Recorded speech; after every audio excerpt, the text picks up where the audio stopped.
الحمد لله حمدا كثيرا كما أمر، والصلاة والسلام على حبيبنا محمد خير البشر. أما بعد، فأهلا ومرحبا بكم، حياكم الله وبياكم في قناتكم المباركة حناجر من ذهب.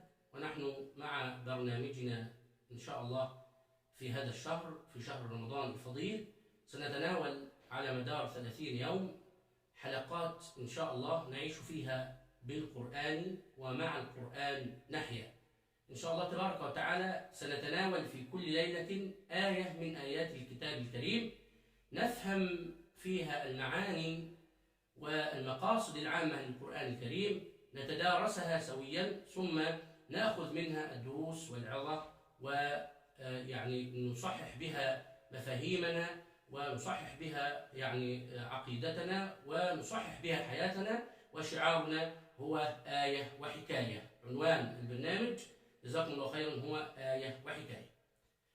نبدأ مستعينا بالله تبارك وتعالى. بالأمس القريب كنا يعني نبتهل وندعو الله تبارك وتعالى أن يدخل علينا شهر رمضان.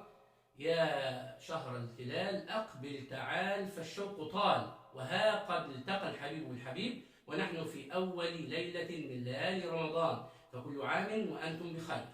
حقا لنا أن نفرح، حقا لنا أن نستبشر، حقا لنا أن نتفائل، حق لنا أن نتهيأ، ونحن في فرصة عظيمة. هذه الفرصة هب أن إنسانا يعني صيادا ماهرا ذهب إلى البحر ليصطاد السمك، لكنه ذهب إلى البحر فوجده هائجا، ووجد الأعداء متربصين به يمنة ويسرى. هل سيستطيع أن يجلب صيدا أو سمكا؟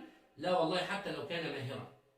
هكذا يا أحباب، نحن قد جهز الله تبارك وتعالى لنا البحر، فسكن البحر، أغلقت أبواب النيران، فتحت أبواب الجنان، صفدت الشياطين، فتهيأ الجو كله لأن تربح صفقة رابحة.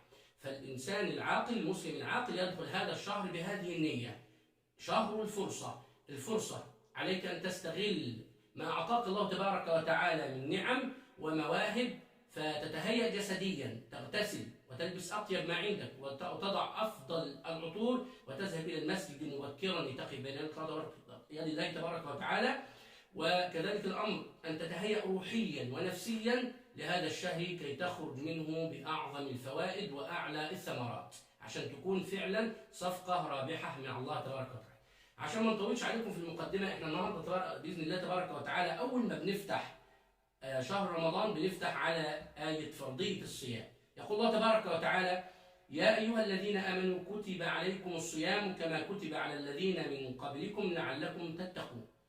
يا أيها الذين آمنوا، النداء هنا للمؤمنين، وعادة القرآن وعادة التوجيه النداء يكون من الله تبارك وتعالى لرسوله أن يبلغنا بأمر، لكن لأهمية فرضية الصيام ولصعوبته وما فيه من تحملات، الله تبارك وتعالى أخذ بنداء موجها مباشرة إلى المؤمنين.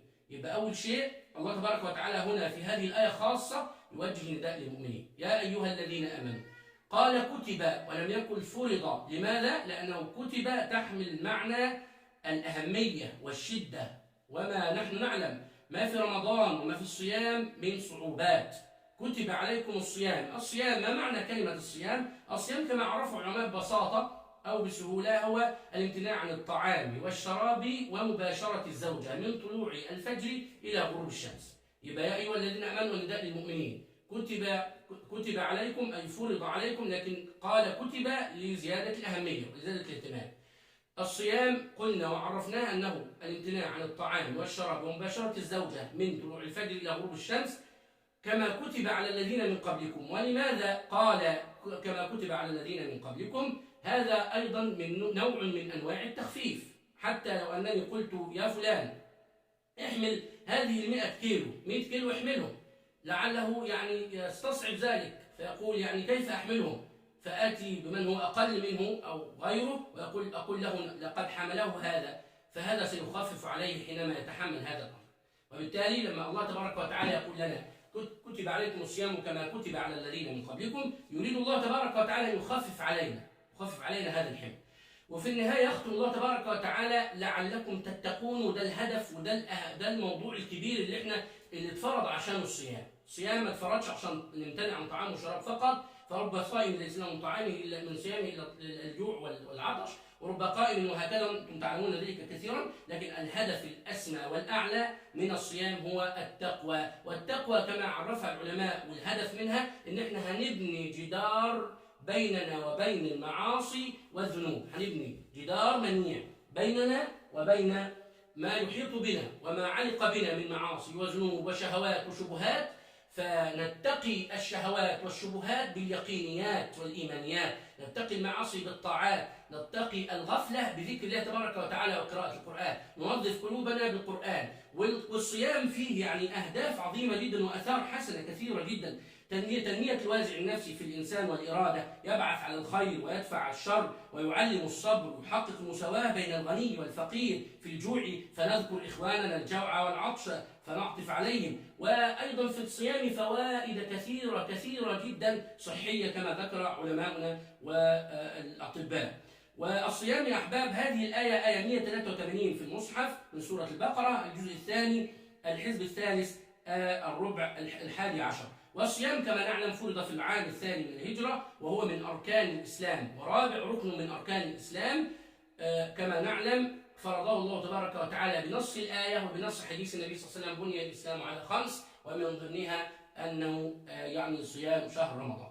أسأل الله تبارك وتعالى إن احنا نكون فهمنا الآية فهم سريع وبسيط، وعرفنا الغاية منها والمقصد العام منها هو تحقيق تقوى الله تبارك وتعالى والخوف من الله تبارك وتعالى. أسأل الله سبحانه وتعالى أن يوفقنا إلى الصيام والقيام وقراءة القرآن، وأن يتحقق في قلوبنا تقوى الله تبارك وتعالى والخوف من الله تبارك وتعالى. أسأل لكم جميعا الله تبارك وتعالى، أسأل لكم التوفيق والسداد، وجزاكم الله خيرا، والسلام عليكم ورحمة الله وبركاته.